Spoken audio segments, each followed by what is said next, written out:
السلام علیکم دوستوں، بسم اللہ الرحمن الرحیم۔ شروع اللہ کے نام سے جو بڑا مہربان اور رحم والا ہے۔ صرف 5 منٹ کا مدرسہ قرآن و حدیث کی روشنی میں۔ اسلامی تاریخ ربیع الاول۔ ہاروت و ماروت۔ قدیم زمانے میں شہر بابل میں رہنے والے یہودیوں کے درمیان جادو بہت زیادہ عام ہو گیا تھا۔ وہ لوگ جادو کے ذریعے عجیب و غریب کمالات دکھاتے تھے، یہاں تک کہ بعض لوگ جادو کے زور پر نبوت کا دعویٰ کرنے لگے تھے۔ اللہ تعالیٰ نے بابل شہر میں ہاروت و ماروت نامی فرشتوں کو بھیجا تاکہ لوگوں کو جادو کی حقیقت میں آگاہ کر سکے۔ چنانچہ لوگ عبرت حاصل کرنے کے بجائے دنیا کمانے اور دوسروں کا نقصان پہنچانے کے لیے اس نے جادو سیکھنے آتے تھے۔ حالانکہ دونوں فرشتے جادو سیکھنے سے پہلے یہ بتا دیتے تھے کہ ہمیں تمہاری آزمائش کے لیے بھیجا گیا ہے، لہٰذا تم جادو کے ذریعے ناجائز اور حرام کام مت کرو، اس سے تمہارے کفر میں مبتلا ہو جانے کا اندیشہ ہے۔ لیکن ان لوگوں نے نہیں مانا اور ان سے جادو سیکھ کر کفر و شرک میں مبتلا ہو گئے اور اپنی دنیا اور آخرت کو برباد کر ڈالا۔ حضور صلی اللہ علیہ وسلم کا معجزہ، درخت اور پہاڑ کا سلام کرنا۔ حضرت علی علیہ السلام بیان کرتے ہیں کہ مکی زندگی میں ایک مرتبہ رسول اللہ صلی اللہ علیہ وسلم مکہ کے کسی علاقے کی طرف نکلے تو میں بھی آپ کے ساتھ ہو لیا۔ چنانچہ میں نے دیکھا کہ راستے میں جس درخت اور پہاڑ کے قریب سے گزرتے وہ رسول اللہ سے عرض کرتا، السلام علیکم یا رسول اللہ۔ ایک فرض کے بارے میں، نماز کے لیے مسجد جانا۔ رسول اللہ صلی اللہ علیہ وسلم نے فرمایا، جو شخص صبح و شام مسجد جاتا ہے اللہ تعالیٰ اس کے لیے جنت میں مہمانی کا انتظام فرماتے ہیں۔ جتنی مرتبہ جاتا ہے اتنی مرتبہ اللہ تعالیٰ اس کے لیے مہمانی کا انتظام فرماتے ہیں۔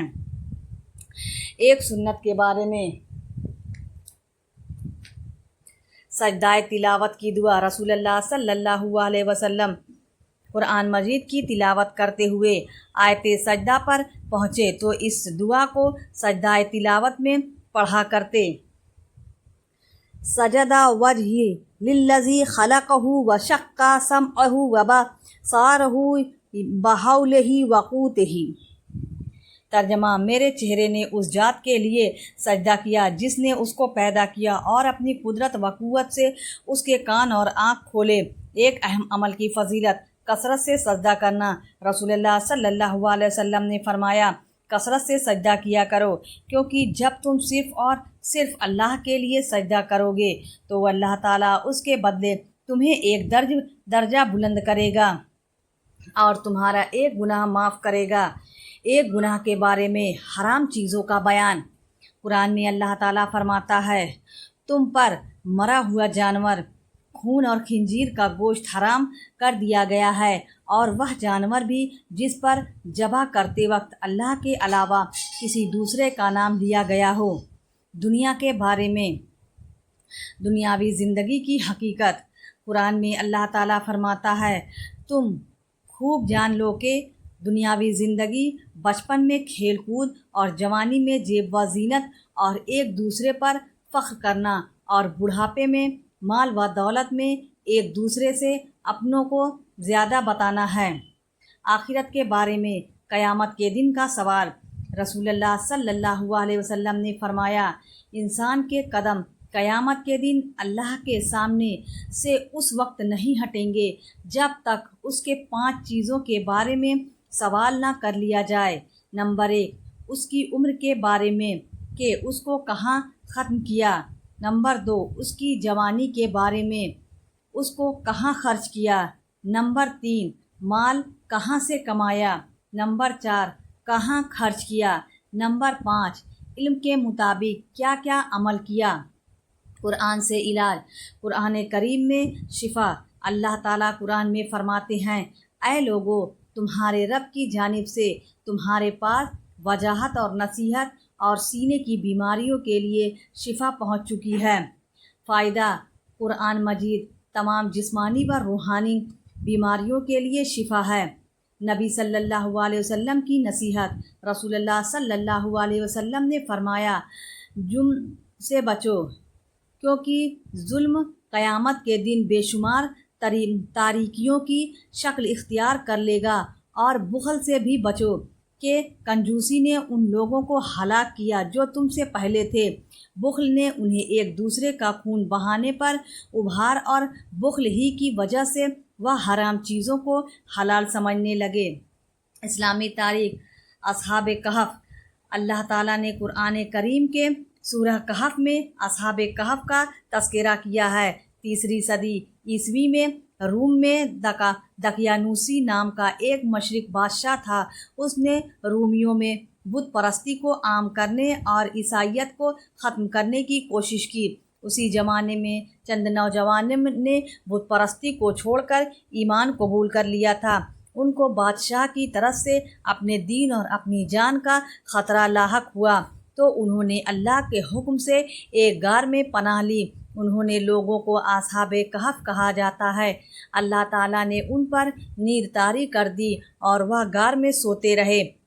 ان کے ساتھ ایک کتا بھی تھا جو غار کے منہ پر بیٹھ کر ان لوگوں کی حفاظت کرتا رہتا تھا۔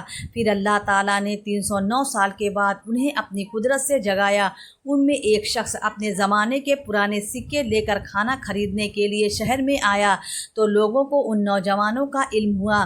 اب ملک کے حالات بدل چکے تھے اور اس وقت بادشاہ ایمان لاوالا تھا، مگر اس زمانے میں ایک پادری نے قیامت کے روز مردوں کے زندہ ہونے کا انکار کر دیا تھا اور لوگ فتنے میں پڑ رہے تھے۔ اتنے پرانے زمانے کے لوگوں کے واپس آنے پر ہر ایک کو قیامت کے دن دوبارہ زندہ ہونے کا یقین ہو گیا اور پادری کی بات جھوٹی ثابت ہوئی۔ اللہ کی قدرت، آواز سننے کا آلہ۔ اللہ تعالیٰ نے آواز سننے کے لیے ہمیں 2 کان عطا فرمائے۔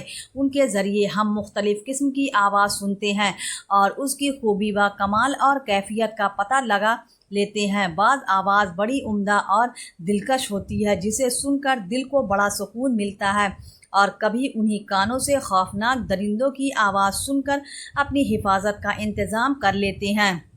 اگر یہ کان نہ ہو تو ہم آواز کی لذت و کیفیت سے محروم ہو جاتے ہیں۔ بلا شبہ آواز سننے کے لیے 2 کانوں کا بنانا اللہ کی عظیم قدرت ہے۔ ایک فرض کے بارے میں حلال پیشہ اختیار کرنا۔ رسول اللہ صلی اللہ علیہ وسلم نے فرمایا، اللہ کے حقوق و فرائض ادا کرنے کے بعد حلال روزی حاصل کرنا بھی فرض ہے۔ ایک سنت کے بارے میں عیادت کرنے کا سنت طریقہ۔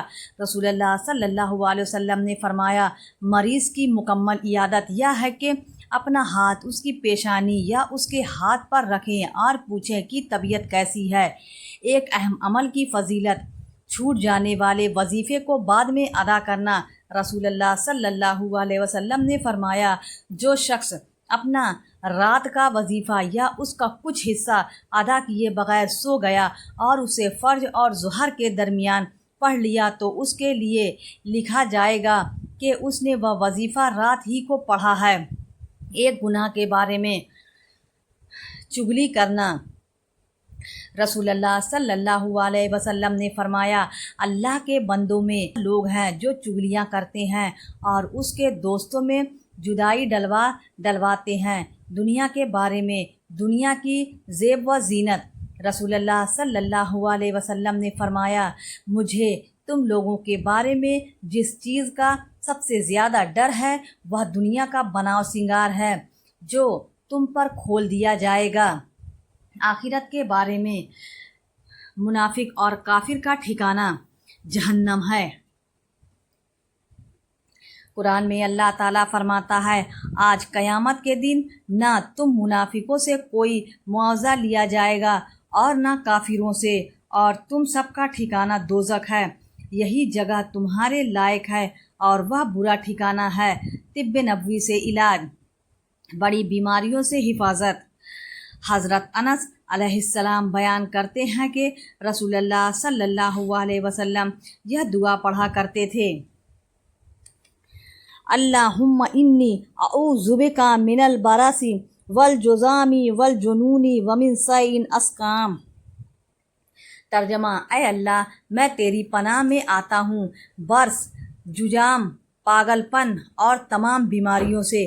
قرآن کی نصیحت۔ قرآن میں اللہ تعالیٰ فرماتا ہے، یتیموں کے مال ان کو دیتے رہا کرو اور اچھی چیز کو بری چیز سے نہ بدلو اور ان کے مال اپنے مالوں کے ساتھ ملا کر مت کھاؤ، ایسا کرنا یقیناً بہت بڑا گناہ ہے۔